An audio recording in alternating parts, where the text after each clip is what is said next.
Well, I can speak a little bit from my area, which is political philosophy.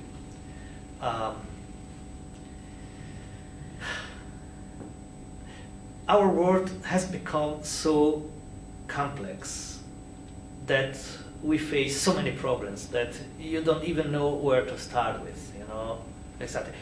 Which is the main problem that a philosopher should talk about?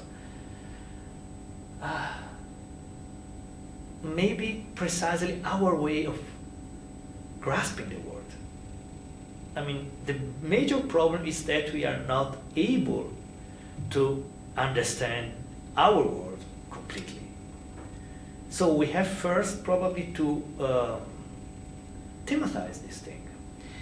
And it is very important. It is a very important and practical task. I'll give you an example of how important that can be. All over Europe, you have, in the last times, in the last decades, a rising of far right-wing movements and parties, which get many votes from the people. But why? Because they give very simple answer to very complex problems. And that's wrong, that's terrible, because it is a simplification of what it is complicated. You can't make simple something which is not simple, but this is precisely what they do. Think of all the problems connected to globalization. For instance, the fact that then suddenly the national economy you have to think the national economy in a much wider context, with all the problems involved with this, like, you know, delocation of work and so on and so on.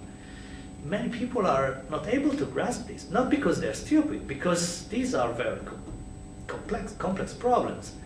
And so instead of recognizing it, instead of saying, wait a minute, this is just something that I can't understand, and looking for someone who can help with a complex answer, they prefer to hear the very simplistic answer, oh, the problem is that we have too much foreigners living here, for instance, or the problem are the Romas, or the problem is Europe, or the problem is the Jew. All these kind of simplifications which help many people to feel, in a sense, safe. They say, okay, now I grasp everything. I know the problem is this. Yeah, if you banish the foreigners from this country, then we will have back the old times in which you didn't have this problem.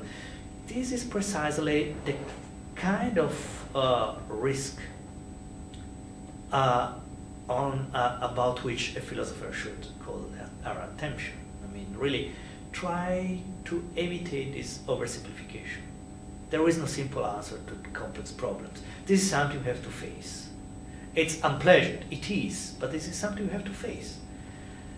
And then, of course, you may take the single problems like climate change, ecological problems, migration too, of course, or poverty. We tend to forget in this amount of new problems that some old problems are still there. Poverty is one of them, world poverty.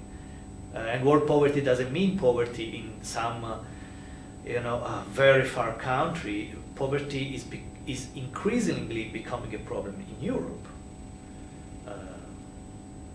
So it is the task of the philosopher to be, in a sense, a sort of a thorn in the side of society, like Socrates in Athens, like making the unpleasant question, saying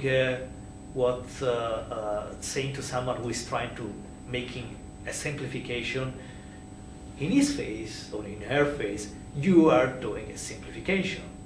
You are just trying to make people think stupid things.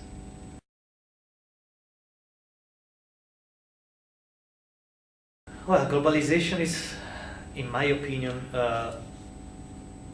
firstly an economic phenomenon. It has really to do with this globalization of the markets, and that means also of the production and so on and so on. So first, you really have to understand how globalization works on this economic level, which is something difficult for us. I mean, philosophers tend to live sometime above reality, in the sense that they don't seem to give much importance to empiric reality. Not all of them, but I know many colleagues were that way, which is wrong, because again, think of Kant. Kant was well aware of what was going on in his world. So even if he writes in a work called The Metaphysical Principle of the Doctrine of Law, he is thinking not really to some sort of state which should exist for, for any epoch, for every kind of rational being, including angels. No, he's thinking about men, human beings. He's thinking about his time. I mean, what modern state at his time was. And so if you want to think philosophically about globalization, you have first to know what globalization is. So first you should really have an idea of what economic globalization is first. And secondly, of course, globalization is not only economic globalization. You have other forms of globalization, including, for instance, the globalization of culture, or the globalization of science, and so on and so on. Then you have to see which problems are connected with this phenomenon of globalization, and you may try to think about them as a philosopher. So, for instance, if we are speaking about some economical problems, like the fact that globalization brings with itself this delocation of work and therefore unemployment in certain region and so on, or exploration of workers in countries which, in order to get the job places, are willing to dismantle the unions and so on. Of course, these are economic problems or political problems, and a philosopher can say very much about it. But there are problems which are genuinely philosophical problems, like, for instance, again, our way of understanding globalization. What does it mean to live in a global time?